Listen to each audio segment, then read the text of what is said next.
নমস্কার বন্ধুরা, শর্মিলা সবিতা আপনাদের সকলকে স্বাগত। আজ আমি আবারও একটি রেসিপি নিয়ে হাজির হয়েছি আপনাদের সামনে। আপনারা অনেকেই আছেন যারা মাছ মাংস খেতে একদমই পছন্দ করেন না, তাই তাদের জন্য আজকে আমি এই সয়াবিনের রেসিপিটি নিয়ে হাজির হয়েছি। ভিডিওটি প্রথম থেকে শেষ পর্যন্ত দেখুন, তাহলে আপনারা বুঝতে পারবেন আমি কিভাবে এই সয়াবিনের রেসিপিটি বানাই। চলুন তাহলে ভিডিওটি শুরু করা যাক। দেখুন, এখানে এই রকম বড় বড় সয়াবিন আমি নিয়ে নিয়েছি। আপনারা চাইলে কিন্তু রেসিপিটা ছোট সয়াবিনও করতে পারেন। এবার এই সয়াবিনের মধ্যে দিয়ে দিলাম সামান্য একটু নুন। এবার এর মধ্যে বেশ খানিকটা গরম জল দিয়ে এটাকে আমি 10 মিনিটের জন্য ভিজিয়ে রাখবো। এবার এটাকে আমি ঢাকা দিয়ে দিলাম। 10 মিনিট পর ঢাকনাটা খুললাম। খুব ভালোভাবে দেখুন সয়াবিনগুলো ভিজে গেছে।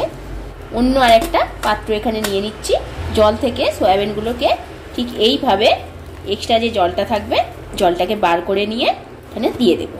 ভিতরে থাকা এক্সট্রা যে জলটা সয়াবিনের মধ্যে, সেটা যদি এইভাবে আপনারা চেপে বার করে ফেলে দিয়ে তারপর যদি রান্নাটা করেন, তাহলে কিন্তু সয়াবিনটা খুব ভালো আরও টেস্টি হয়। ঠিক এইভাবে সমস্ত সয়াবিনগুলোর জল আমি বার করে নেব। দেখুন, সমস্ত সয়াবিনটা থেকে জল আমি বার করে নিয়েছি। এবার বাকি স্টেপে যাওয়া যাক। প্রথমে কড়াই দিয়ে দেব পরিমাণ মতো একটু সর্ষের তেল। এই তেলের মধ্যে আমি এবার আলুগুলো দিয়ে দেব। আমি আলুগুলোকে একটু এই শেপে কেটেছি, আপনারা যদি চান তো এর থেকে একটু ছোট করেও কাটতে পারেন। আলুগুলোকে একটু লাল করে এবার ভেজে নেব। দেখুন, আলুগুলো বেশ লাল করে ভাজা হয়ে গেছে। আর আমি লাল করব না, এবার এগুলোকে তুলে নেব। আলু তুলে নেওয়ার পর দিয়ে দেব সয়াবিন।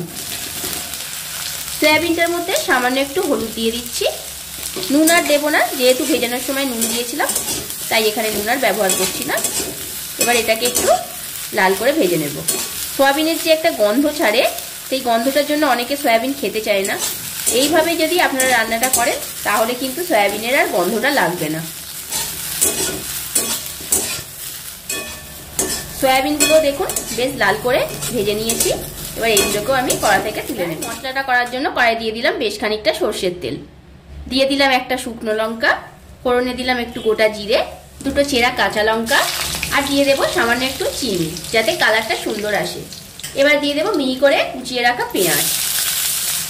এবার পেঁয়াজটাকে একটু ভালো করে আমি ভেজে নেব। পেঁয়াজটা দেখুন বেশ লাল লাল করে ভাজা হয়ে গেছে। এবার দিয়ে দেবো একটা মিডিয়াম সাইজের টমেটো কুচি। টমেটোটা দেওয়ার পর দিয়ে দিলাম একটা ছোট্ট সাইজের পেঁয়াজ বাটা। সব কিছুকে ভালো করে মিশিয়ে নিচ্ছি। আমি এই রেসিপিটাতে দু রকমের পেঁয়াজই ব্যবহার করছি, একটা কুচিয়ে ব্যবহার করছি আর একটা পেঁয়াজ বেটে ব্যবহার করছি। এবার দিয়ে দেবো 1 চামচ আদা রসুন বাটা। আদা রসুনটা আমি এখানে একসাথেই বেটে রেখেছি। আপনারা যদি চান আদা আর রসুন আলাদা আলাদা করেও বেটে এখানে ব্যবহার করতে পারেন। সমস্ত কিছুটা ভাজা হয়ে গেছে। এবার এখানে দিয়ে দেবো কিছু গুঁড়ো মশলা। সবার প্রথমেই দিয়ে দেবো হলুদ গুঁড়ো, তারপর দিয়ে দেবো লঙ্কা গুঁড়ো। ঝালটা পরিমাণ বুঝে আপনারা এখানে ব্যবহার করবেন। সামান্য একটু ধনে গুঁড়ো, অল্প একটু জিরে গুঁড়ো। এখানে একটু কাশ্মীরি লঙ্কা ব্যবহার করলাম, আপনারা চাইলে এটা নাও ব্যবহার করতে পারেন।